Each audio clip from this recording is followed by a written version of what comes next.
Hey and welcome to Teaching After Effects. These are tutorials for the absolute Adobe AE first timer, but with a difference. Rather than me sit in my ivory tower and dispense wisdom, rather than that, I'll be teaching someone in person. It's my wife, Mrs. Cactus. Hello. You've watched me using After Effects for the last 20 years, but have never used it yourself. I'm excited. But you're not a complete digital art novice though. No, I'm pretty familiar with Photoshop and Blender. Which is really handy because I keep saying After Effects is not Adobe Premiere Pro with extra effects, it's more like Photoshop with time.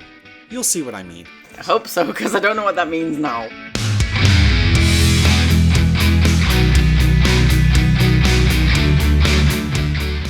Where Photoshop you would import an image and then you'd add on different layers and you'd cut elements out of it, in After Effects you pretty much do the same thing but with video. So each frame is like a single image in Photoshop. There is one big difference though, and that's we don't start drawing on the image, we put the image inside what's called a composition, or comp for short. So this is After Effects' layout area, and I'll just show you a couple of the different panels and then we'll start adding in a video. That bit highlighted in blue right now is the project panel. That's where all your files and all your compositions and anything you're going to use are going to sit. So that's there. Next to that we've got the effects controls. Now After Effects works in quite a dynamic way. When we've added an effect to a layer and we click on that layer, the effects will appear here. You'll see what I mean as we go through these. Next to that is our composition window, and that's actually going to show us the end result, what we're actually working on.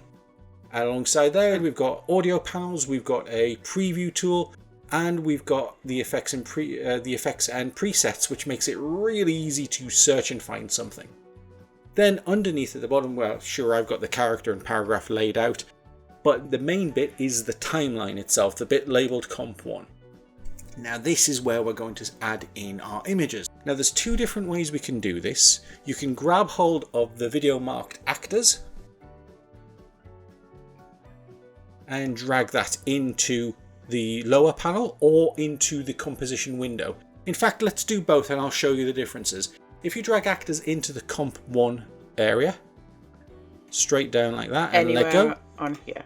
Yeah, you see it plonked it in, it's perfectly centered it.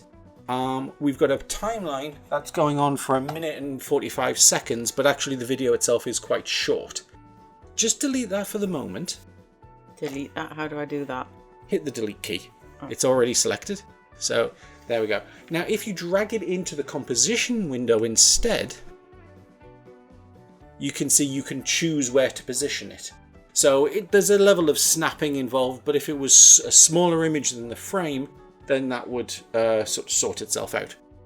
But there's another way of making compositions, because as I say, this is 1 minute and 45 seconds.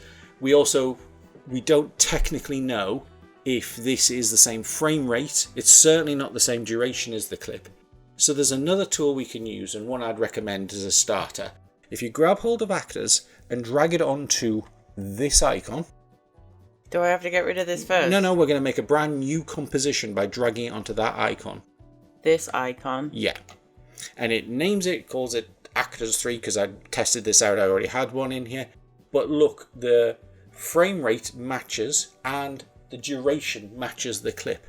So if I've got a clip I'm putting effects onto, I don't have to worry about any of the settings. Seeing as we're in here and we're talking about settings, if you go up to Composition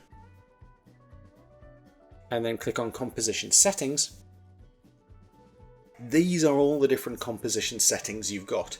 So we dragged in a 1920 by 1080p clip that happened to be 29.97 frames per second. That's standard for the US. If you click on Preset though, we've got all these different preset settings. So if you're working with somebody else and they're asking you to create like motion graphics and they're not sending you a video, then you can ask them what their frame size is, what their frame rate is, and that sort of thing. So if I was just doing my own thing from scratch, if I just want to have something relatively safe and it's HD, I pick HD TV and then change it to 30. Yes. So we've got our clip here, and if you now what we've got, you see the blue line and the blue sort of teardrop shape at the top of it. This. That's the current time indicator. And you can use that to scrub along. So you see the start of the clip there, the actors are finding their mark, they're waiting for the director to say action. And I think if I'm right, at about 4 seconds in, there they go, they're ready for their scene to start. So that's where we want to set our in point. Mm-hmm. Now there's two different ways we can do that, because with After Effects there's all sorts of different ways of doing things.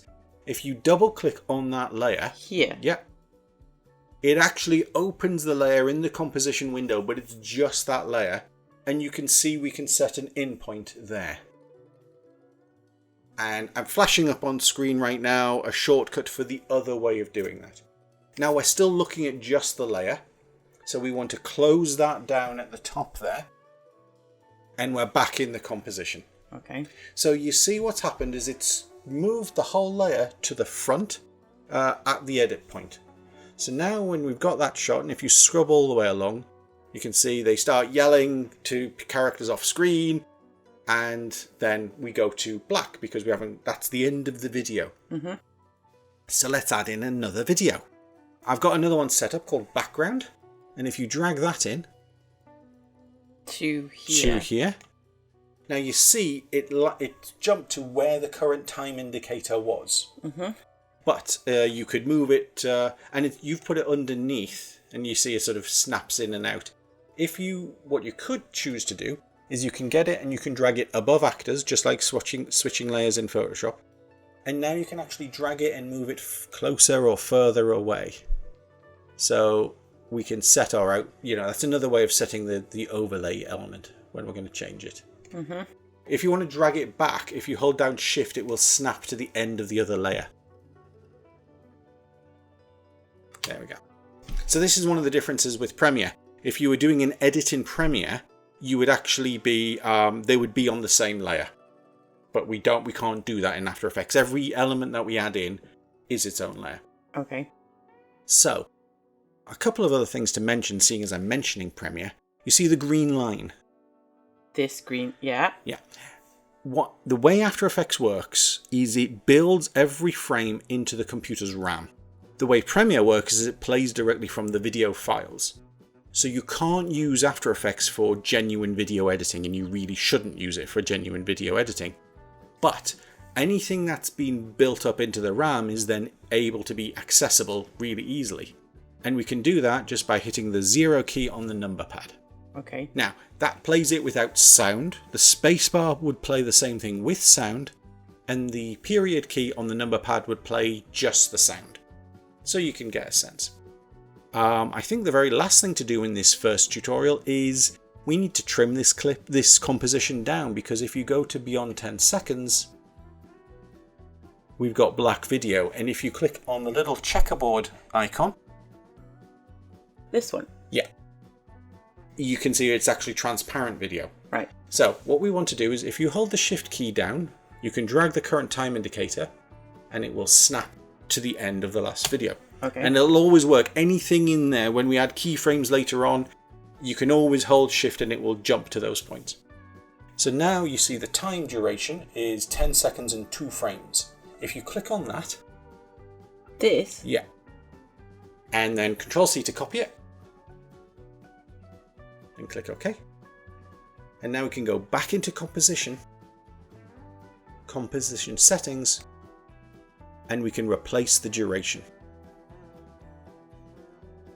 And click OK. And there we go. So now that's the entire duration of the video, of the composition that we're rendering out. We won't be rendering out any black bits. Okay. And that's it for the first lesson. I know it wasn't very exciting. The next time we'll look at adding keyframes, and then we'll come back to this composition and we'll add some visual effects. Okay.